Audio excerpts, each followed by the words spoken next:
Welcome to the BIA's Housing Overview webinar.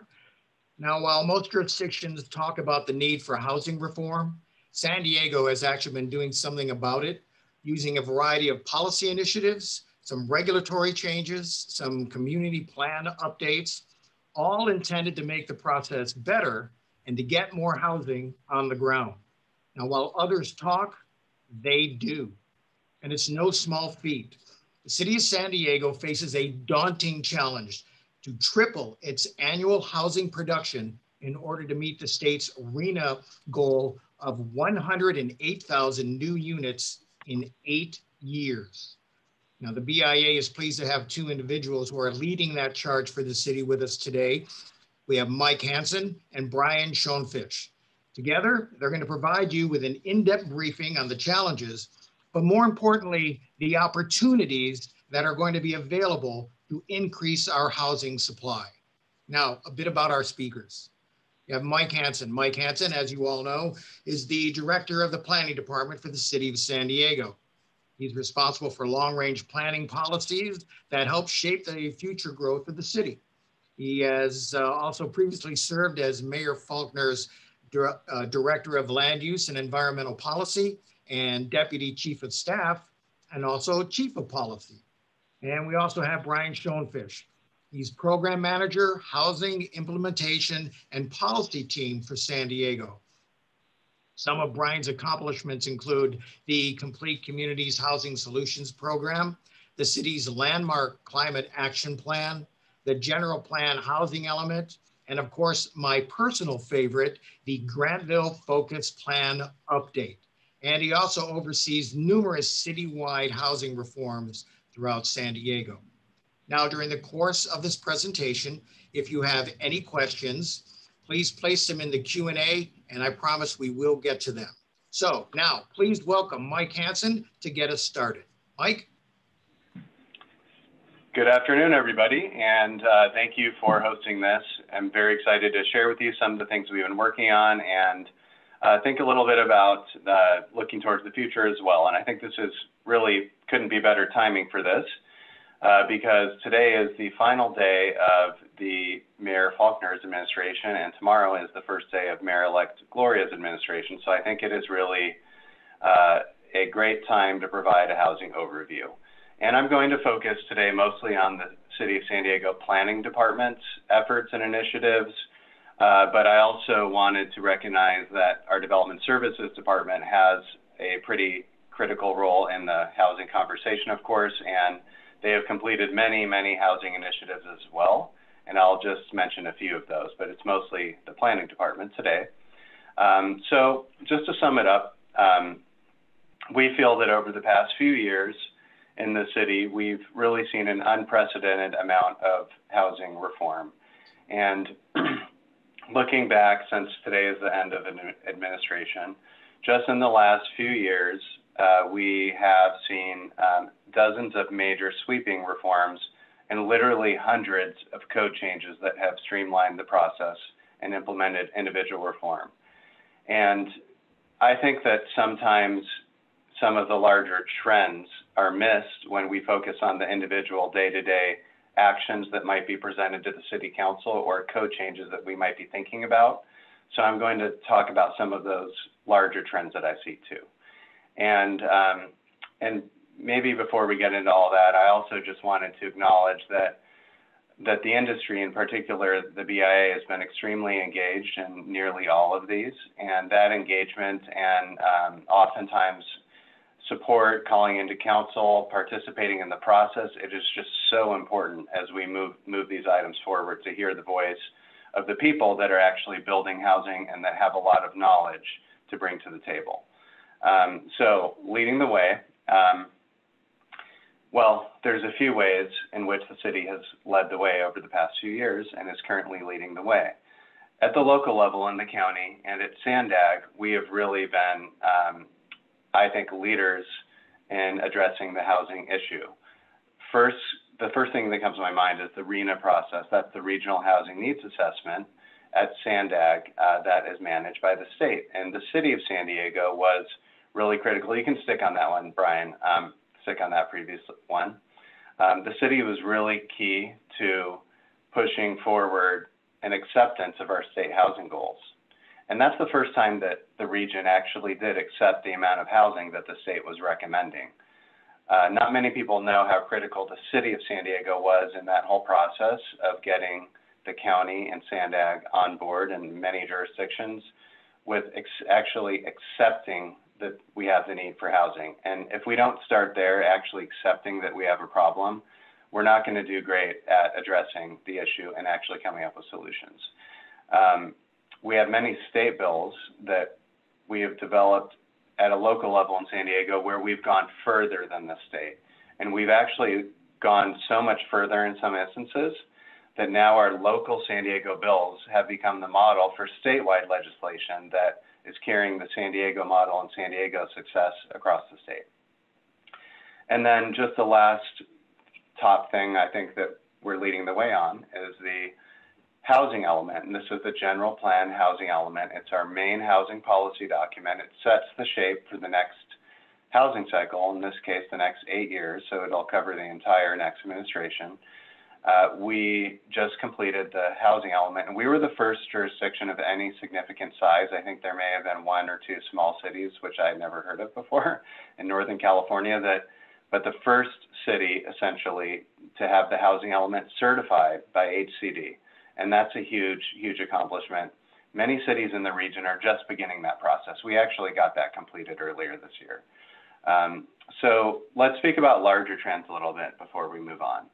And this is what I was mentioning, that sometimes I think that that we lose sight of the trends when we focus on the day-to-day issues. And some of the trends that I see when I look back at planning over the past several years is we have a framework now that is very, very focused on incentivizing development near transit and what we call our transit priority areas. I know many of you are familiar with that. We have taken our initiatives over the past few years and we've essentially built this TPA framework into all of them to greatly, greatly cut red tape, expedite the process, make it easier and cheaper for development in TPAs. That does not mean that we've made it more difficult outside, but we've really shifted the incentives and we've built a whole new way of thinking and planning surrounding TPAs. And that, for the most part, I believe it's about where 90% of the housing in the city is planned for is in TPAs. So it's just so important that we streamline development in those areas. They're also our job centers. It's University City, UTC area, Kearny Mesa, Sereno Mesa, downtown, Mission Valley. It's where we really want to focus growth. And so that wasn't the case a few years ago. Everything now has essentially been reoriented around incentivizing and cutting red tape within TPAs. Another, I would say, macro level trend that we've seen is a shift to ministerial by right development. And this is something that we were talking about in the city of San Diego, and we were actually pushing forward several years ago before this became really a buzzword and a way of thinking at the state level.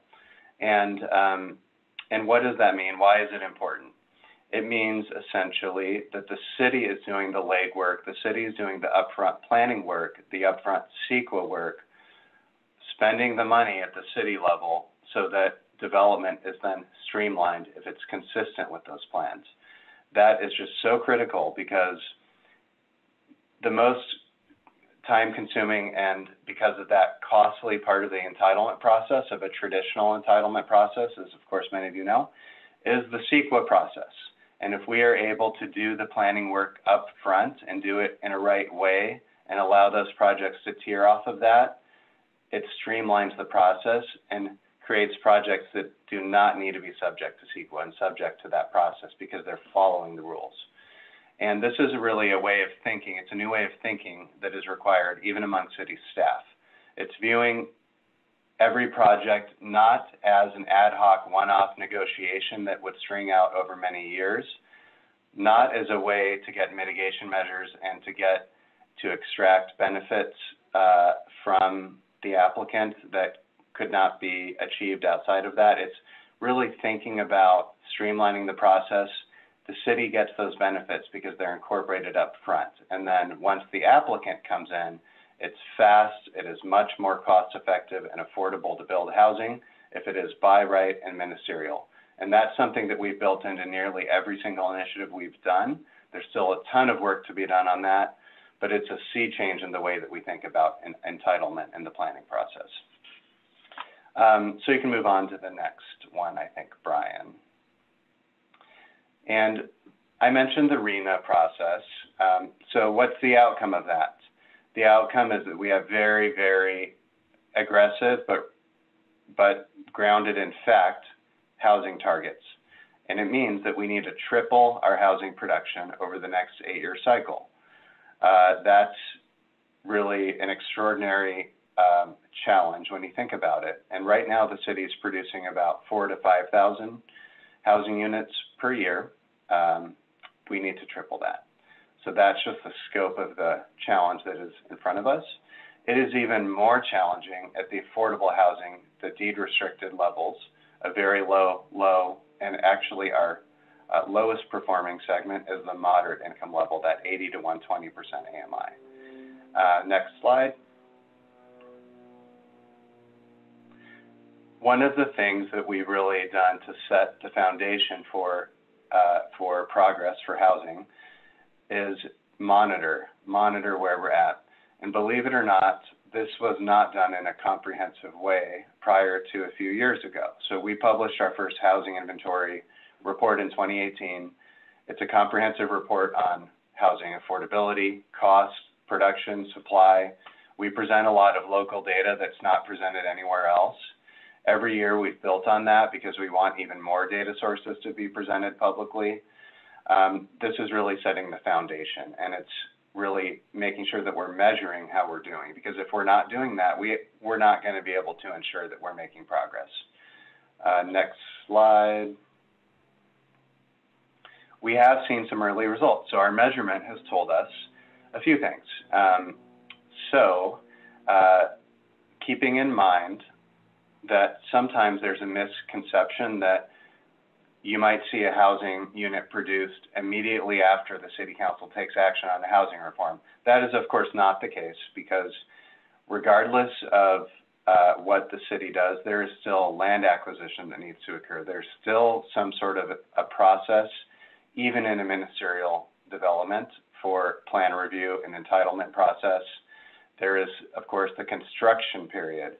And this is a misconception that we often need to clarify with the media. When we get an inquiry, let's say a few weeks after the council adopts a reform, and we get the question, well, how many units were constructed based off of that reform? Well, the truth is that there's several years of a lag time from the time of a major reform to seeing end results, but we have seen initial progress. So Brian, you can go to the next slide. So one of the major initiatives is affordable housing density bonus programs, and this is following that larger macro trend that I mentioned. We took a state bill, the state density bonus law that existed for many years, and we took it further in 2017. The state bill afforded a 35% density bonus. We took that to 50, in some instances 60% bonus in 2017, and we saw a direct positive result of a spike in the projects that were using the program and affordable units going up. And because of those successful results, we actually had a state bill last year that took the San Diego initiative and made it state law. And that is actually, that's not a unique situation. That's what's happening now because of the local initiatives we're working on have proven to be successful. They are now becoming state law. Another initiative is our accessory dwelling units. We actually did just finally rename those ADUs. They were previously companion units in all the city regulations. So you can see here that there's a similar spike, and that ties back to a reform that we did in 2017 that took the state law on that and pushed it much further as well. And we've seen that jump. Overall, we've also seen really good progress in housing production. So there was just today an article in the UT that speaks to regional housing production. And the city of San Diego in 2020 has produced 57% of the building permits. we represent 43% of the region's population. So we're doing pretty well. And I think without that success, you wouldn't see that San Diego County is one of only 2 counties in Southern California to actually increase building permits this year, not decrease, as many other counties in the state are experiencing. So let's speak a little bit about our community plan update process and progress, I think. So over the past 6 years, we have completed 16 community plan updates. 16 is a very significant number when you compare it to the 0 that were completed in the 10 years prior to that, apart from CCDC completed the downtown community plan. And that's really, I think, a complete revitalization of this program, and it's a very, very important program. The result has been that we have added nearly 100,000 units of housing capacity to our plans in our city. That's a pretty substantial number when you compare it to our total on-the-ground housing that we have in the city, which is about 500,000 housing units. Thinking about it another way, we've nearly doubled the housing capacity in the city just over the period of a few years. And that work needs to continue to be done because every year, of course, when housing gets built, the capacity gets reduced a little bit. So 16 were completed, 6 are currently in process, and that may be of interest, so I'll just go over those real briefly. Barrio Logan is the next up, followed by Claremont, Hillcrest, University, which is the UTC area, Mira Mesa, which is actually a very large area. It's our largest community planning area. That includes Sereno Mesa, Sereno Valley, and the college area are all currently in process. Did I mention Hillcrest? I don't know, maybe I didn't. So that's in process. But what we've also done is we've expedited the process to completion for these. They used to take in excess of a decade from start to completion. That really wasn't working, and it provides its own challenges because the goals, the stakeholders, the members of the public may change substantially from start to finish if you have a 10-year-long planning process. We have expedited that to now an average of 3 to 4 years to get these done. And that's a pretty big accomplishment as well. I do think that's something that's going to carry forward, and we hope actually even get expedited further under Mayor-elect Gloria. That's one of his goals. So another larger trend that sometimes also gets missed is that community plan updates are still a core focus of the planning department, but we've really broadened and reoriented the department around many other additional initiatives because community plan updates alone are not enough to actually create housing supply and affordable housing production. So we focused more on citywide efforts, on code changes, on streamlining, and we've even created a new section in our department focused on housing just a couple of years ago. And so we view the plan updates as they're very important, but just adding housing capacity, it's not going to completely address the problem, although it's very important. So I guess I'm going to turn to Brian, but before I do that, let's just speak a little bit about what's next. So of course, tomorrow we have a new administration. I think that Mayor-elect Gloria places a very high priority on housing. Often it's mentioned as the #1 thing that he mentions for top city challenges. And I think that many of our current programs are going to continue and develop and thrive under Mayor-elect Gloria. I think that there will be a new focus on middle-income housing production. He's mentioned that several times, on making sure that we're building in appropriate design regulations that do not create additional red tape, and further expediting the community plan update process. I think those are just a few of the things that we are likely to see under the new mayor. But of course, many of those conversations we have not even fully had yet, as we have not even begun the next administration. But I think looking to the future, I don't think you're going to see a drastic, abrupt change in philosophy and trajectory of the department. I think it will be some change and perhaps some additional work program efforts added, but I think that as a core value, the new mayor still values increasing housing affordability and making sure that we are continuing a lot of the progress that we've started. So with that, I'll turn it over to Brian. Thank you, Mike. Good afternoon, everyone. As Mike mentioned, the City of San Diego has an ambitious responsibility to help facilitate the construction of 108,000 units over the next 8 years. In order to help make this happen, over the past several years, our staff has worked with many of you to help develop new and innovative solutions to reduce barriers to housing development. In fact, since 2014, the city has enacted an unprecedented number of housing-related reforms so that we can begin to move the needle in the right direction and address the housing needs for all San Diegans. I'm now going to briefly go through some of those actions, and then at the end, I will highlight some of the most recently adopted and innovative ones. So I will go through these in chronological order and highlight some of them at the end. So if you have specific questions about any of these, please hold them to the end and we can go back to these slides during the Q&A period. I will start with the Affordable Homes Density Bonus Program, which has been one of our big success stories. As pointed out by Mike, this became the model for state legislation, as this program allowed for a 50% density bonus increase and up to 5 incentives. Next is the Affordable Infill and Sustainable Expedite Program, which has also been a big success. This program significantly reduces the discretionary review process for eligible development projects. Last year alone, there were 29 building permits issued through this program. There were also a number of ADU incentives adopted over the past years, including the waiver of fees and the elimination of parking requirements, but I will go through a few of those in more detail shortly. I will also go over the micro unit density bonus program in more detail shortly.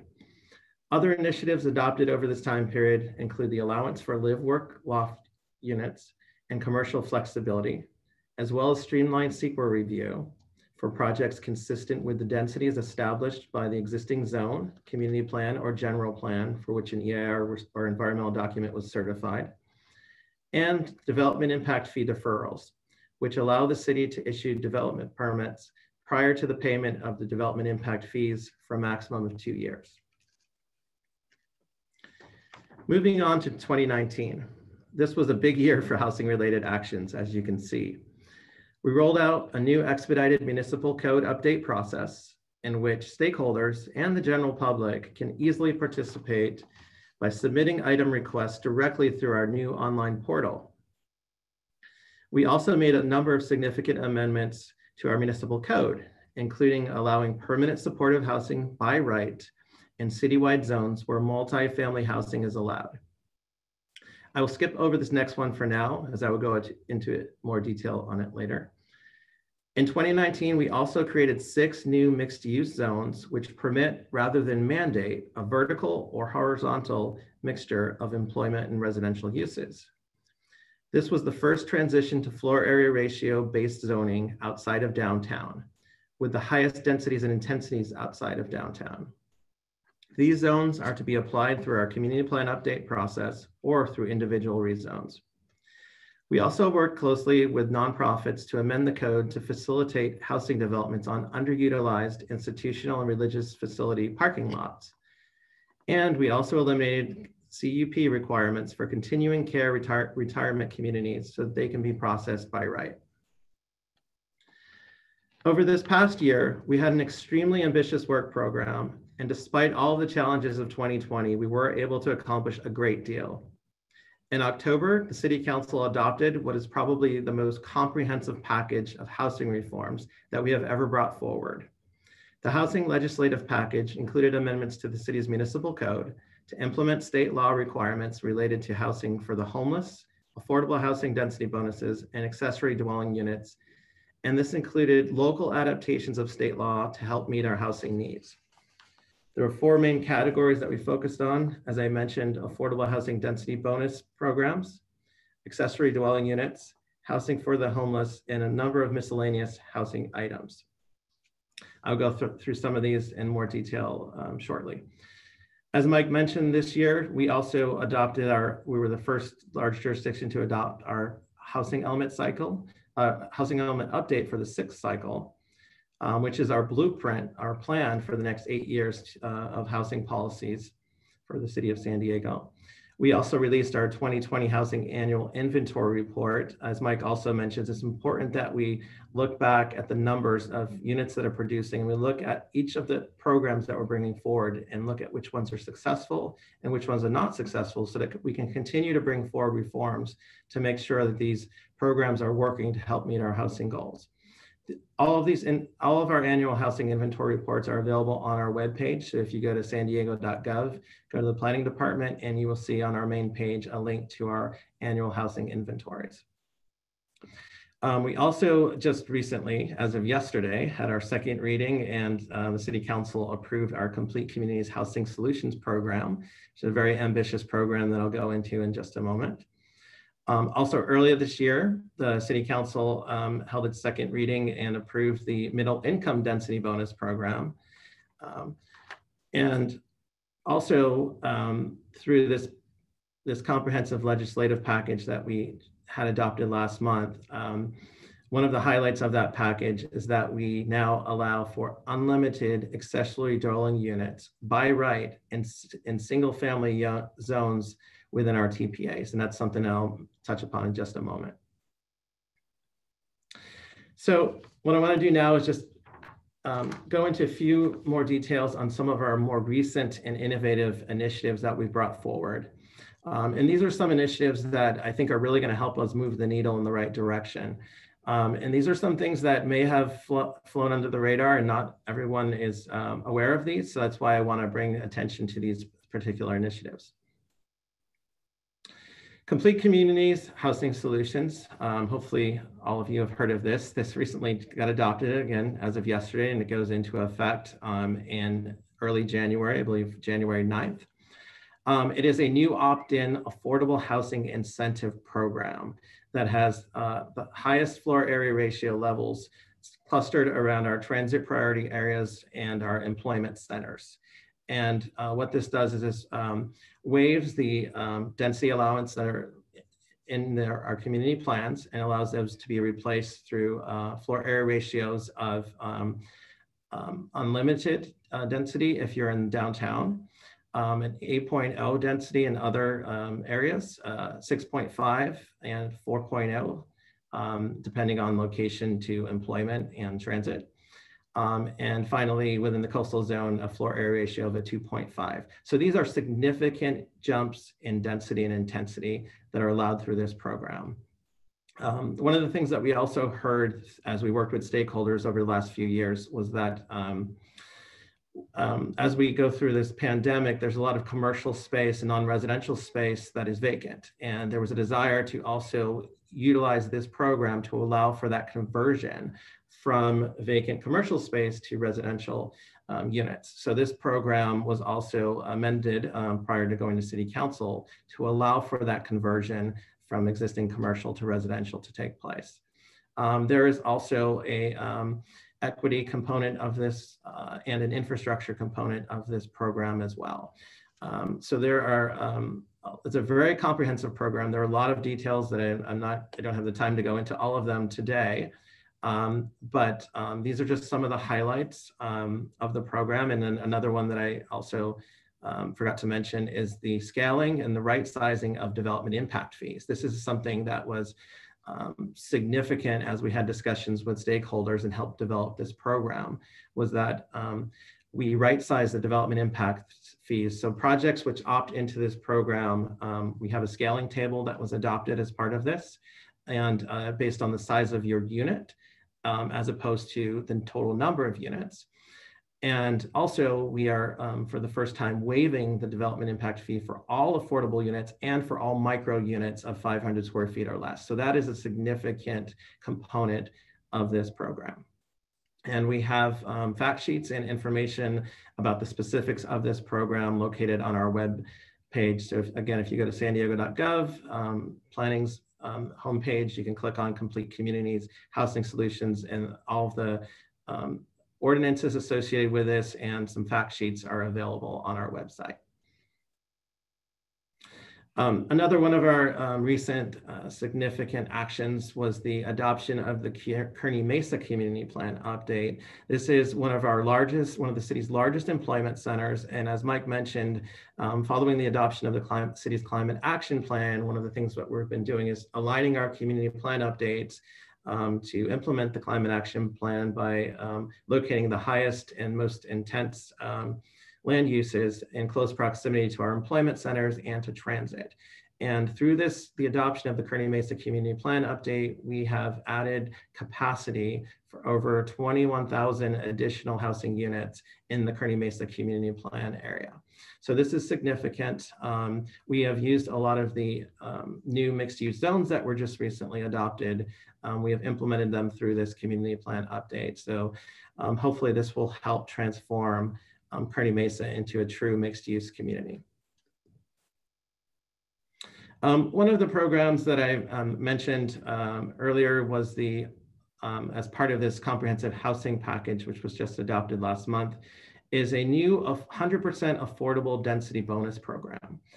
This is a significant program, and it was built upon State Bill AB 1673, but it took it further.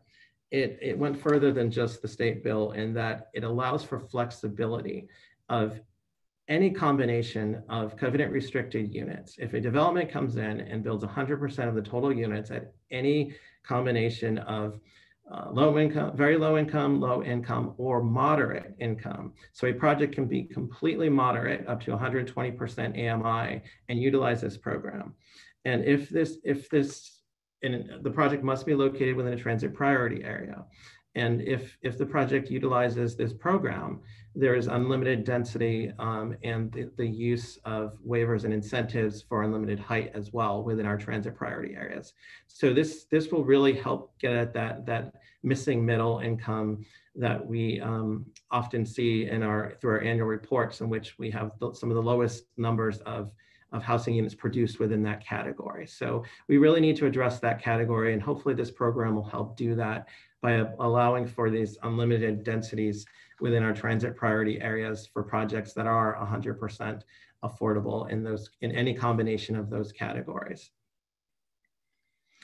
Another program that I mentioned earlier is the Moderate Income Density Bonus Program. And what this does is this builds upon our previous Affordable Homes Density Bonus Program by allowing for the stacking of the programs together. So once you max out a project at the 50% density bonus of that program, you can receive another 25% density bonus for a total of 75% by providing additional units, a certain number of units at that 120% affordability rate. So this, again, is another way to help achieve that missing middle income units within that category. So this is another tool that's out there.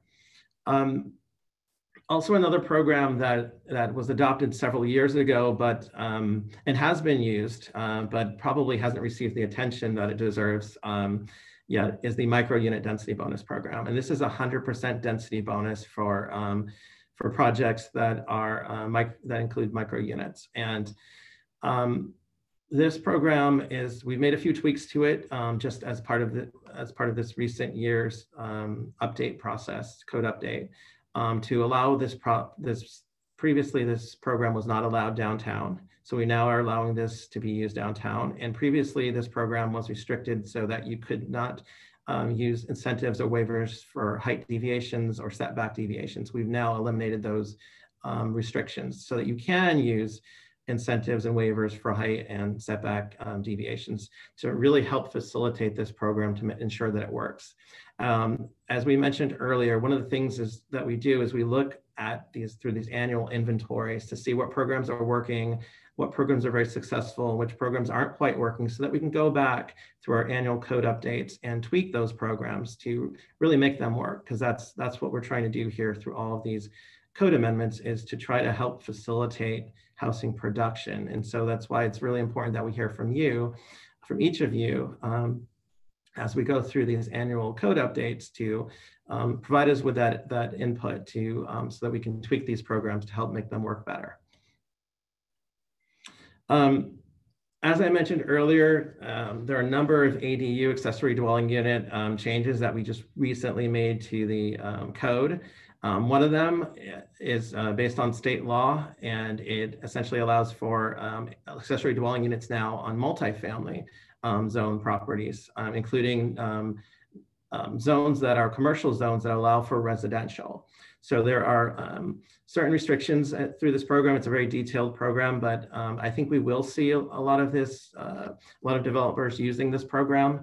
You can convert non-habitable space into dwelling units through this program. It's, as I said, this just took effect this year, so we haven't seen it used yet, but I think that we will begin to see this being used in the future. And then what I mentioned earlier as well is this is a program, the ADU density bonus program. This is something that's unique to San Diego. This is something that we came up with listening to our stakeholders. It is a density bonus program in which if you're located outside in a single family zone outside of a transit priority area, if you covenant restrict one of your ADUs for a 15-year period. So this is a much shorter period. It's not the typical 55-year covenant restricted requirements. This is a 15-year covenant restriction, and it can be at any income category, very low income, or moderate income, up to 120% of the area median income. For 15 years, then you get an additional ADU. So if you're outside of a transit priority area, you get one additional ADU through this program, in addition to the one ADU and one junior ADU that you are permitted in a single family zone under our new regulations. But if you are, I really want to emphasize this part right here. This is something that's very unique to the city of San Diego. If you are in a single family zone, and which happens to be located in a transit priority area, which we have many across the city that meet that criteria, there is an unlimited number of density bonus ADUs in which you can receive. So for every one ADU that you covenant restrict for 15 years, you get an additional ADU that's not restricted. And you can keep going until essentially as long as you meet all the requirements, you can keep going until you fill your property with ADUs. So this is something that is really unique to the city of San Diego. It's just got adopted, and we are encouraging everyone to take a look at this. I think this will help us achieve our housing numbers. Another very unique code change that we came up with last year, it went into effect last year, is we made a change to the code that allows for new development on a site that has already a utilized development permit. And what this means in layman terms is that if you have a development, let's say you have a shopping center in Mission Valley and you have a large surface parking lot, and you can go in now without having to go through any discretionary process and not have to amend your existing permit. You can keep your existing development, and you can, if the zone allows for additional development, or if the plan allows for additional development, you can now just go in administratively by right and add that additional development to that site without having to go through any discretionary action, without having to rescind or modify your existing development permit. So this was a change we made last year. We've already seen one or two projects come in through this process. And I think that this is something that, again, wasn't widely publicized. It didn't garner all the attention in the press that some of the other housing reforms did, but this one is actually quite significant. And I think we will see a lot of development come in using this process. Another one of the things that we're going to be doing, our staff is currently putting this together. We hope to unveil this early in the new year, is because we've enacted so many housing reforms over the past few years. Again, there's so many that fly under the radar. There's so many programs out there. We want to put together a comprehensive toolkit that lays out all these programs, and it allows you to go through and as you have your proposed project, look at which program best fits and best suits your project. So this is something that our staff is currently working on. It is the first time that we will comprehensively include links to all of these different programs, these incentive programs. We will have descriptions to these programs. And we will have links directly to the code language and to the application process and to our information bulletins. One site where you can go to on our webpage and you can look into all of these, the details of these programs. Because again, as I mentioned, it's very overwhelming how many programs we've adopted, the city has adopted recently. So we want to make sure that everyone is aware of these programs so that you can best use them. And that's what this housing toolkit will help achieve. Another thing I want to mention is that we have our annual land development code updates, which we have streamlined the process for those. And we now have an open portal. And what this is a period over a couple of months in which we put this on our website, and we have a form that anyone can go to. Just go to it's again, sandiego.gov/planning, and you can click on the land development code update button. And you can submit a request for any changes that you'd like to the land development code. What we will do is we will review all of those requests. We will do some research, we'll coordinate, we may contact you to get some more additional information.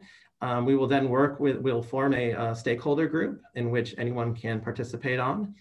And we will work with that stakeholder group, bring it through the process, and then go through the public hearing and adoption process. So it takes about a year from start to finish to bring these items through the process. We continue to work on streamlining that to make it to make that period shorter. But we want to make sure that we get the word out there that this is an open process. You can go to our website right now and you can click on this page and you can submit your request for additional amendments to the land development code. So I encourage you all to check that out.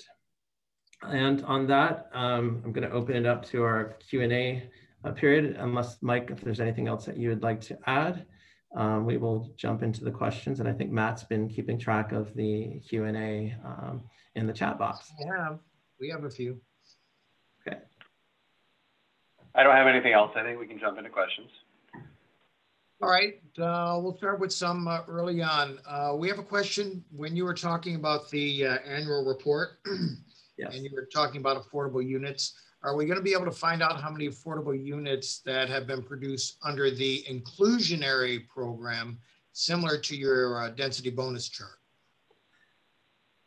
Yeah, so this is something that we are working with our partners in the Development Services Department who are in charge of issuing permits, and that is something that we are going to be looking at and tracking and reporting on.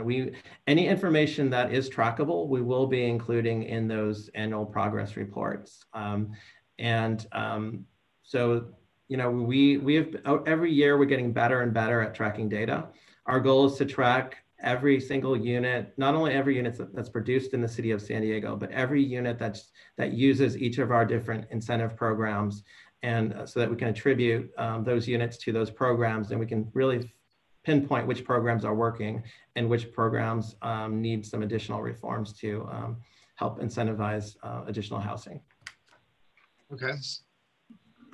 We have a question about San Diego's density bonus program that became state law. The answer to the question is yes, it is AB 2345 for that person who is interested in that.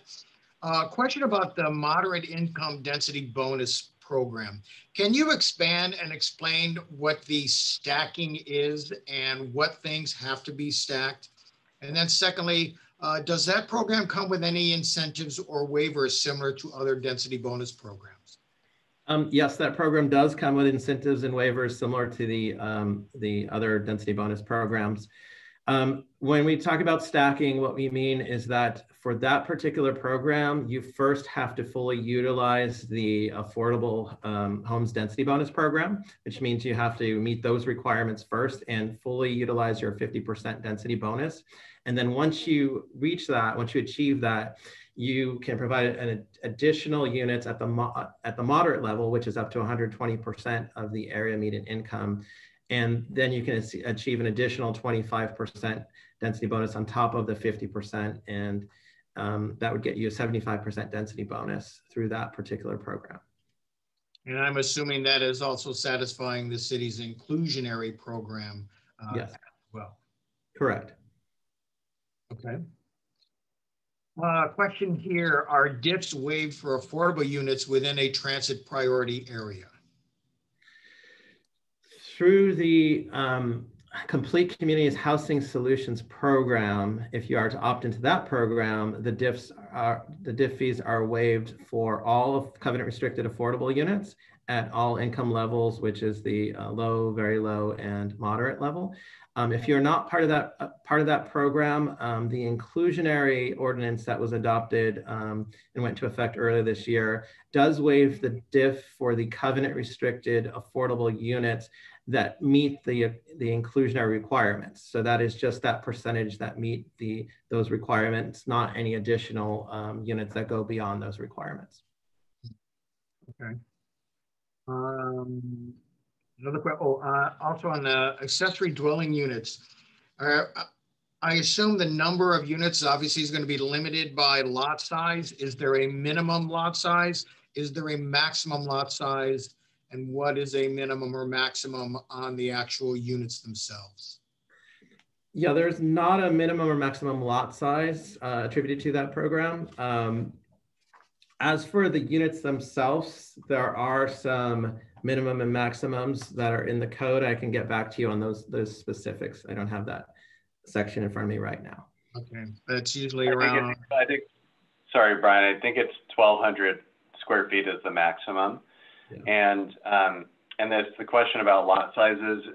Just a reminder that an ADU does not need to be what many people may envision typically as a granny flat or something like a separate unit. It can be connected to the primary. The accessory unit does not need to be necessarily a separate, what you would consider more a granny flat. It can be connected to the unit, which is something that could be perceived as almost like a multifamily apartment building.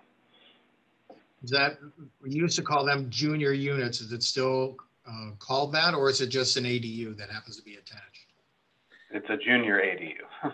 So we have, yes, we have both ADUs and junior ADUs, and through our new regulations, outside of the ADU density bonus program, just our general regulations, if you're in a single family zone, you are allowed one ADU and one junior ADU permitted for each property within a single family zone.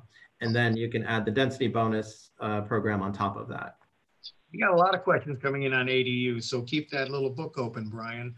Does the ADU program, the unlimited, does that apply in the coastal zone?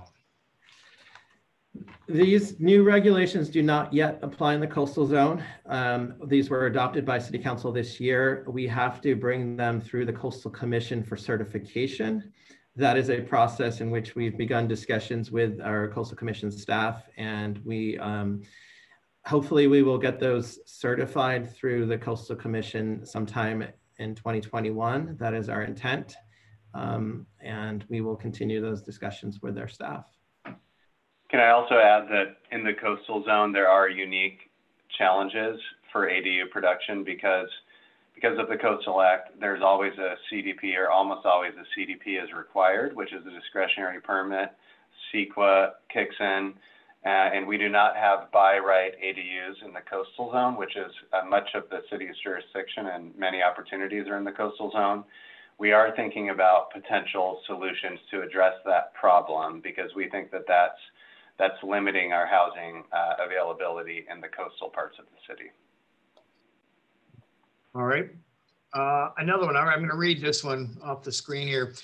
The new ADU regulations allow addition of ADUs to proposed or existing units. Can you clarify the project stage at which ADUs can be added? Do the existing units require a COO? Can ADUs be added to projects that have submitted a complete application and are in the cycle review process? ADUs obviously can be added to existing development. As far as where they are in the cycle, that is a question that we would have to ask of our development services department to see if that would be allowed through that process. I don't see anything in the regulations that talk about at what point in the process they could be added. So that would be something we'd have to work out with, discuss with them. What about requiring a COO?